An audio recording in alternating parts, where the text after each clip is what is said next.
I'm Burden, And I'm Seras. and this is your GW2 Daily.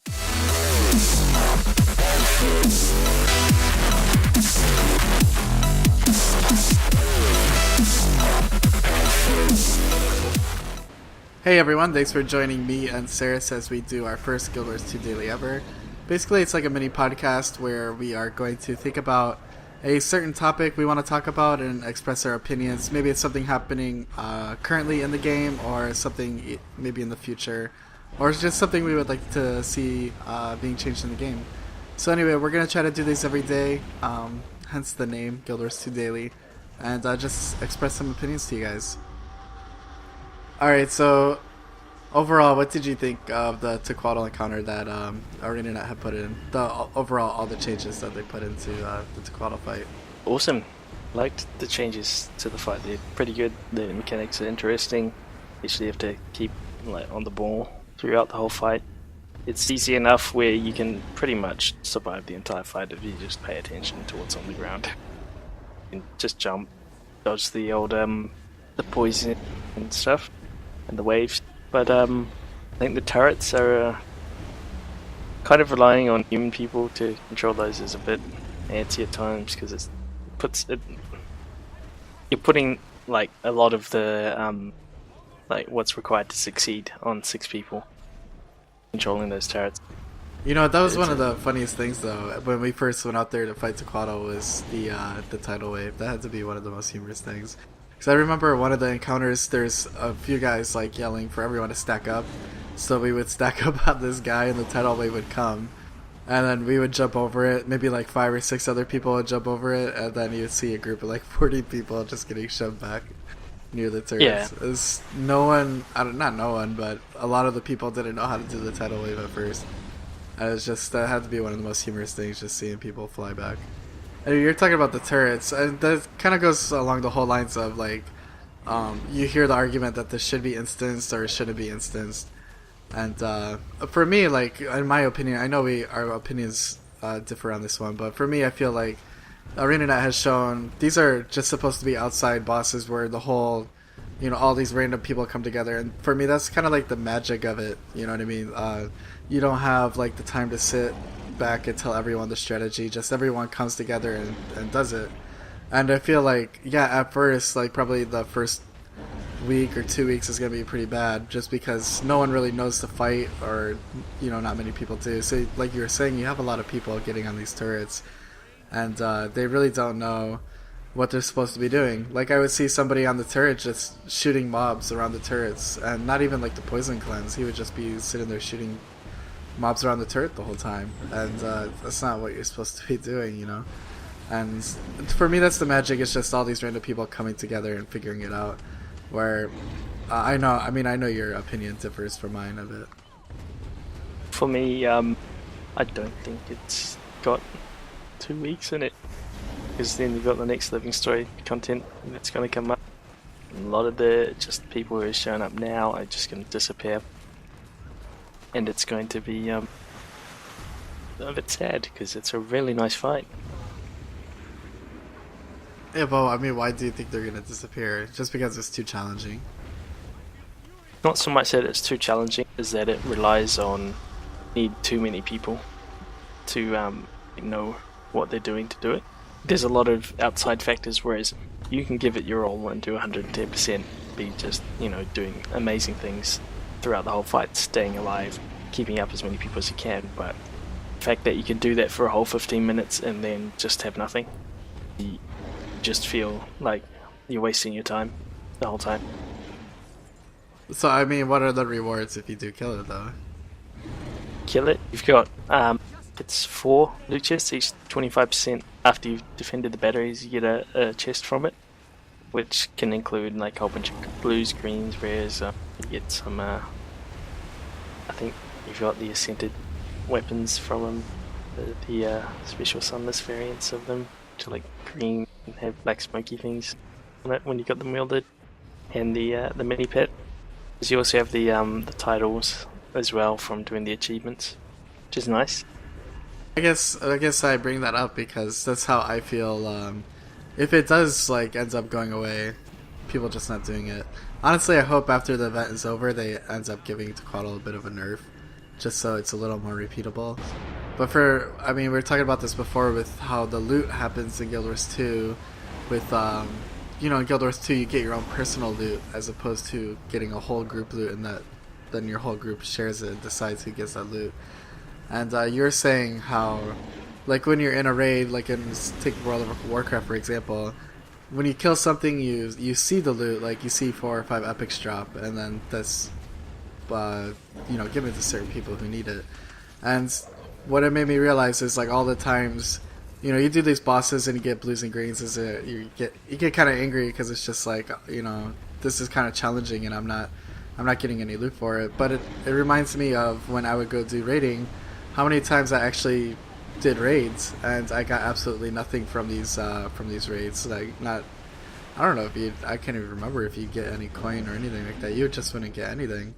And if, you know, sometimes things just don't drop that you need, and you go raid after raid after raid and not get anything. And I guess it feels different because all of the loot is more personal in Guild Wars 2. Also, when you're in those raids, you can see what drops. Like, just knowing gives you that little thought of maybe one day it's gonna be me. But when all they're doing is just getting nothing after nothing after nothing, you see nothing good. It's for sure. Very demoralizing. And I don't know, for some reason, since like there's personal loot as opposed to group loot. Like in World of Warcraft, if you killed like an Ixia way back when, and you see the helmets drop and like someone gets it, you'd be like, oh, congratulations! Like hopefully, like in the next raid or two, I get one. But I think when people link, you know, like, oh, they got an ascended weapon or something from Tequatl, like you just get angry, like, wow, why is that not me? Like I hate you for that. With that said, you're always going with a totally different group in there as well. If you're not in like a really big organized group, it's pretty amazing that people have actually gone and done that. Don't think it's too sustainable though, because keeping like 150 people to 80 people on one fight over and over again throughout every day is going to be a bit of a challenge. The fight itself, if you're grinding it out every day, it's going to lose its fun side to it. Yeah, I mean, I know I already stopped going. I really don't care about it anymore. I think it would be easier just to level your crafting and get your own ascended weapon rather than trying to farm Tequatl every single day. But I think another important point that the Tequatl, this whole patch showed to me anyway, is that doing some sort of raiding, if we took Tequatl, I know you wanted it instanced off, and it would be an amazing fight. It is an amazing fight now, but I think I agree with you, it'd be even more amazing if it was instanced off. And you could actually probably make it even more challenging when you instance it, and make it like a 20-person encounter or something like that. I just think it shows that this type of content is actually very viable in Guild Wars 2. And not only is it viable, I actually find it more fun doing something like this, as opposed to like raiding in World of Warcraft. I just think the way the combat and everything works in Guild Wars 2, you could actually make it more interesting. And I'm just glad that maybe this was a test run for them to see if they could actually do it. But I just think it validates people's opinions that you could do some sort of raiding scene in Guild Wars 2. Give guilds a larger, more challenging group content. So yeah, I mean, because I was saying earlier how I think Tequatl should be open worlds, but I think it just proves that you could do more challenging group content, more challenging larger group content if you instanced it off. But I still think Tequatl should be open world. I'm kind of against that. I don't want it to be instanced just so you can get a bit more control into it. It also means that if you're getting organized groups, you can actually start the fight on demand instead of just whenever it spawns, which is throwing just a whole bunch more stress into the situation in itself. Raiding is a lot of people don't like it, but at the same time, I reckon the way that Tequatl's been done is like the fight itself it's amazing and could be really fun to do as raid type content. Of that, working together with people and even a larger size, even that could be really enjoyable. And I think an instance version of it would be pretty nice. Maybe Even just, if they just kept the open world version in itself, just have like a little instance in there that you could enter into of it where you could fight it. it would probably feel a little more satisfying when you killed it as well, right? If you're in like more of a controlled group rather than open world. Yeah, I mean, when I go out to play, I don't necessarily want to know 150 extra people at a time. I like to keep my circle to a smaller size, at least, just so I can get in touch with them on a more personal level, because that's generally why I play MMOs, interact with other players, make friends and whatnot. For But sure. when you For get sure. to that kind of size, it's different, just because of the sheer amount of people. I mean, when you're throwing those 150 into a raid channel, there's definitely no one can, no not many can talk at all, because otherwise you just wouldn't hear anything. The amount of noise that would be going on would be ridiculous. And you can't really And sit there and teach like 50 people what to do. yep, and then after the fight, you pretty much just all go your separate ways. That level of interaction is gone. Whereas if you had a guild or two in it, you could at least after the fight you can all talk about it and talk about other things as well. And just hang out, do your thing, just on a more personal level. Just getting a bit sidetracked from the actual Tequatl itself, but yeah.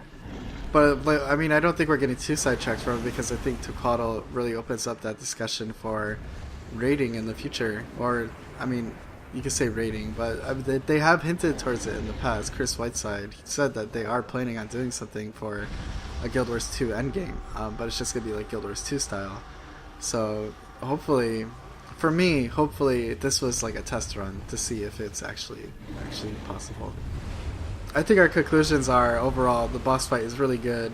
The mechanics and everything are great, but just for open world, for having all these random people come, it's not good for the longevity of the fight, because people are going to start getting discouraged about the challenge. Not just the challenge, but also the reward that they would get from it. Maybe they don't think that it justifies the amount of effort that they put into it. For me, I'm glad that it opens up some conversation for maybe future rating in Guild Wars 2.